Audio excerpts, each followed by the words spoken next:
مستفيدا من انتصاره ذهابا في حديقة الأمراء ب3 أهداف مقابل هدف. ضمن باريس سان جيرمان رفقة نجمنا حكيمي مقعدا في نصف نهائي أمجد الكؤوس الأوروبية دوري أبطال أوروبا.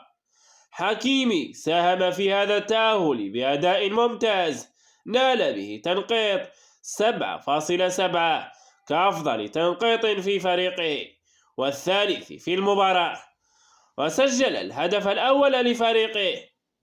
في هذا الهدف انظروا لحكيمي كيف انطلق ليخلق الزيادة العددية في الهجوم، وقراءة رائعة للهجمة حيث كان متأكدا من ارتداد الكرة من الحارس أو من الدفاع، وهو ما كان بالفعل عندما ارتدت الكرة من الحارس مارتينيز.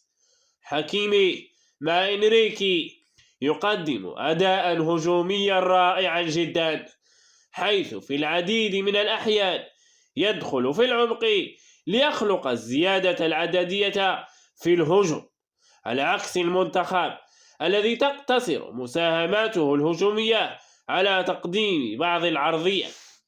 وكلنا يعلم أن أشرف ضعيف في العرضية، ويذكر أن أشرف قد يلاقي إبراهيم دياز في نصف نهائي الأبطال في حال تأهل ريال مدريد غدا، أو سيلاقي ثالث فريق إنجليزي على التوالي الأرسنال فريق بلال الخنوس المحتمل.